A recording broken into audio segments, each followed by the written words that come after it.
जी के माध्यम से नीतीश कुमार जी के हाँ, फ़ोन पे कौन हाँ, बातचीत किया था? वही हरिंदर जी हैं उनके यहाँ से बात हुई थी। और मुझे लगता है नीतीश कुमार जी मन बना लिया पवन सिंह को जो है चुनाव लड़ाने का। पवन सिंह अगर चुनाव लड़ेंगे तो हो सकता है नीतीश कुमार जी उनको टिकट दे दें, ऐसा मुझे उनकी बातचीत से लगा। लगा एकदम 100%। हेलो दोस्तों, आज की वीडियो में बात करने वाले हैं पवन सिंह के बारे में। जो कि पवन सिंह ने अभी कुछ दिनों से उनके बारे में ये चर्चाएं चल रही है कि वो चुनाव लड़ने वाले हैं, और इस बार चुनाव वो कहां से लड़ने वाले हैं, किस क्षेत्र से लड़ने वाले हैं, किस पार्टी से लड़ने वाले हैं, इन सभी बातों पर हम आज डिटेल में डिस्कशन करने वाले हैं। तो चलिए आज हम आपको वीडियो में बताने वाले हैं कि पवन सिंह ने चुनाव फाइनली लड़ने की मूड कहाँ से बनाया और किस पार्टी से चुनाव लड़ेंगे, ये भी हम आपको बारे में बताने वाले हैं। तो चलिए हम बताते हैं कि पवन सिंह कुछ दिनों से क्या बहुत सालों से 2014 से ही भाजपा के साथ जुड़े हुए हैं, और वो चुनाव वाकई में किसी को अगर वो कहना चाहें या वो कोई उनसे पूछना चाहे या किसी से वो कुछ भी उनके मन की बात है कि वो चुनाव लड़े तो वो भाजपा के साथ ही लड़े। लेकिन बाई चांस भाजपा ने उन्हें सीट नहीं देता है या भाजपा से किसी भी कारणवश उनको सीट नहीं मिलता है तो वो चुनाव तो लड़ेंगे, ये भी कंफर्म है कि वो चुनाव लड़ेंगे। लेकिन कहाँ से लड़ेंगे, किस पार्टी से लड़ेंगे, ये भी हम आज आपको डिटेल में बताने वाले हैं।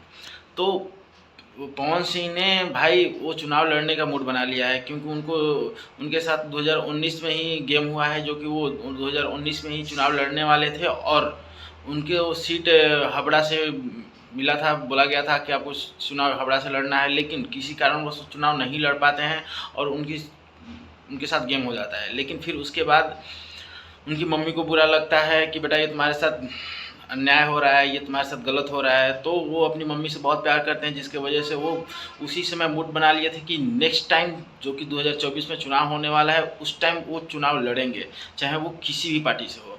तो ये ही हम आपको क्लियर कर दें कि वो चुनाव लड़ेंगे तो किस पार्टी से लड़ेंगे। तो वो अभी आपने कुछ दिन पहले देखा होगा कि वो नीतीश कुमार से मिलने गए थे, और वो नीतीश कुमार से मिलने का पीछे का रीज़न बस यही है कि वो नीतीश के पार्टी आरजेडी से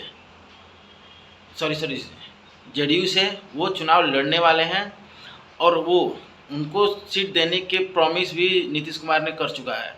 नीतीश कुमार ने उन्हें बोले हैं कि हम आपको सीट देने वाले हैं, और अभी वो क्षेत्र को डिसाइड नहीं किए कि किस क्षेत्र से देंगे, लेकिन वो चुनाव लड़ने के लिए पूरी तैयारी कर ली है, और उनको नीतीश कुमार ने अपने पार्टी से सीट देने की भी वादा कर लिया लेकिन है।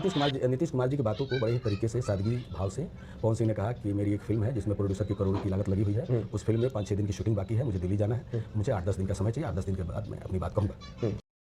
लेकिन उन्होंने अभी नीतीश कुमार को ये बोलकर टाला है कि हम एक फिल्म के शूटिंग में लगे हुए हैं, हम 8 दिन के बाद आपको टाइम दे रहे हैं, और इन 8 दिन के बीच में क्या गेम होने वाला है ये तक अभी आपको क्लियरली हम बता नहीं सकते हैं। लेकिन फिर भी जैसे जैसे होगा ये सब कुछ आपको आपके सामने देखने को मिलेगा, और आपको हम अपडेट देते रहेंगे।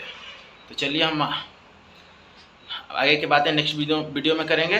तब तक के लिए बाय बाय।